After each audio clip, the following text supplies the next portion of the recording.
स्वर्ग को मानने वालों से कि आप जल्दी जाइए, अपनी टिकट और सीट बुक कराइए।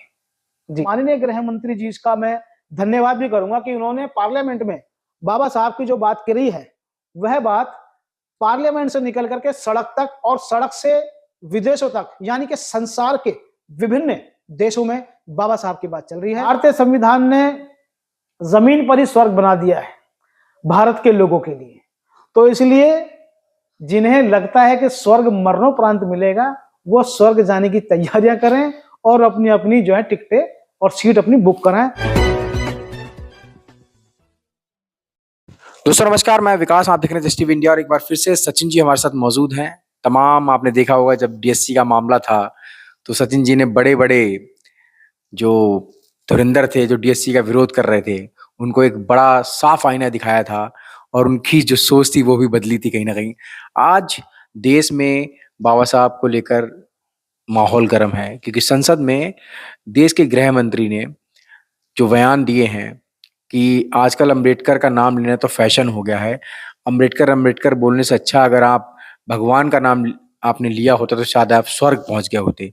सचिन जी क्या कहेंगे, ये जो पूरा मामला संसद में हुआ है इसको लेकर आप क्या कहना चाहेंगे? जी, सबसे पहले तो मैं आपका धन्यवाद करूंगा विकास जी कि आप जो बहुजन समाज की आवाज को आगे रखते हैं, इसके लिए आप बहुत बहुत धन्यवाद के पात्र हैं।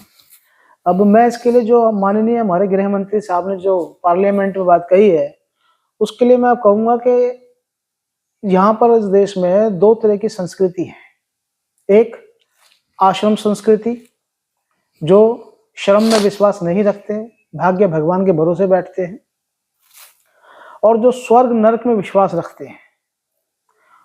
उन्हें लगता है कि हमें मरणोपरांत ही स्वर्ग मिलेगा और वहां पर स्वर्ग में हमें अप्सराओं से मुलाकात होगी और विश्व की बेहतरीन सुख सुविधाएं प्राप्त होंगी हमें। ये उनका ऐसा मानना है कि स्वर्ग मरणोपरांत मिलता है, जमीन पर कुछ भी नहीं है। और उनके जो देवी देवता हैं वो भी स्वर्ग में ही है, वो भी उन्हें स्वर्ग में ही बुलाते हैं। तो उनसे तो मैं ये कहूंगा स्वर्ग को मानने वालों से कि आप जल्दी जाइए, अपनी टिकट और सीट बुक कराइए। जी। और दूसरी जो संस्कृति की मैं बात कर रहा हूं आपसे, दूसरी है श्रम संस्कृति। जो श्रम संस्कृति को मानने वाले लोग हैं वो देश की जनता के लिए काम करते हैं, जमीन पर काम करते हैं। ये वो लोग हैं जो पत्थरों को तोड़कर देश की जनता के लिए रास्ता यानी कि सड़क बनाने का काम करते हैं। और वो महान वैज्ञानिक हैं जिन्होंने अनेकों बीमारियों के लिए इलाज को खोजा जो देश की जनता के हित में है। वो प्रोफेसर हैं जिन्होंने अनेकों तरह के थ्योरियों को इजाद किया और जो मानवता के हित में के लिए काम आती है। ठीक इसी प्रकार जिन्होंने मानव जीवन को पृथ्वी पर ही स्वर्ग बनाने के लिए अपना जीवन लगाया, ये श्रम संस्कृति को मानने वाले लोग हैं। ये वो श्रम करने वाले लोग ही हैं जिनके लिए स्वर्ग इसी जीवन में और जमीन पर है। और बाबा साहब अम्बेडकर ने भी अपने लोगों के लिए स्वर्ग को जमीन पर ही बनाया।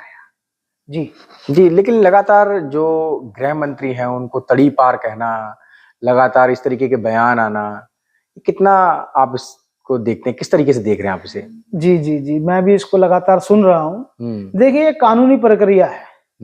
आज वो भारत के माननीय गृह मंत्री हैं, आज वो तड़ी पार नहीं है। लेकिन मैं आपकी जानकारी के लिए बता दूं कि ये अम्बेडकर ही है, ये उनका संविधान ही है जो मुलजिमों को भी अधिकार देता है। आर्टिकल 22 की अगर बात करें तो बाबा साहब अम्बेडकर ने भी आर्टिकल 22 के अंदर, संविधान के अंदर मुलजिमों को अधिकार दिए, अपने जीवन की सुरक्षा के लिए अधिकार दिए हैं। ठीक है। और अब इसकी बात को मैं यहाँ पे आगे लेके जाता हूँ कि माननीय गृह मंत्री जी का मैं धन्यवाद भी करूंगा कि उन्होंने पार्लियामेंट में बाबा साहब की जो बात करी है, वह बात पार्लियामेंट से निकल करके सड़क तक और सड़क से विदेशों तक, यानी कि संसार के विभिन्न देशों में बाबा साहब की बात चल रही है और बाबा साहब की इस बात पे चर्चा हो रही है कि भारत के अंदर एक महान संविधान के रचयिता बाबा साहब है, डॉक्टर भीमराव अंबेडकर है। और वो एक महान संविधान इसलिए साबित होता है कि संविधान में सबको बराबर अधिकार दिए। एक पूंजीपति का वोट भी और एक जमीन पर झुग्गी झोंपड़ी या नाले के या रेलवे ट्रैक के पास रहने वाले का वोट भी बराबर है। अंबानी अडानी के वोट का अधिकार भी उतना ही है जितना वो झुग्गी झोपड़ी में रहने वाला व्यक्ति का वोट का अधिकार है। दूसरा, यहाँ पे समानता, जो बाबा साहब का जो संविधान है ये समानता देता है कि यहाँ पर सभी लोग समान हैं। भारत का जो संविधान है वो धर्मनिरपेक्षता देता है कि जो अलग अलग धर्म के जो गुलदस्ते इस देश में हैं वो मिलजुल करके एक भाईचारे को एक साथ रह सकते हैं। ये धर्मनिरपेक्षता देता है, ये बंधुता देता है, यानी कि हम भाईचारा, मित्रता, क्योंकि किसी भी मानव का विकास दूसरे मानव के साथ सहयोग से ही है, ये भारत का संविधान देता है। और भारत का संविधान न्याय देता है, यानी कि अंबानी अडानी के लिए भी वही कानून होगा और जो गरीब आदमी है, जो दिहाड़ी मजदूरी वाला आदमी है, जो रोज गड्ढा खोदता, रोज पानी पीता, जो उसी पर निर्भर है, उसके लिए भी वही कानून, वही संविधान बराबर का न्याय देता है। भारतीय संविधान ने जमीन पर ही स्वर्ग बना दिया है भारत के लोगों के लिए। तो इसलिए जिन्हें लगता है कि स्वर्ग मरणोपरांत मिलेगा, वो स्वर्ग जाने की तैयारियां करें और अपनी अपनी जो है टिकटें और सीट अपनी बुक कराएं। धन्यवाद साहब।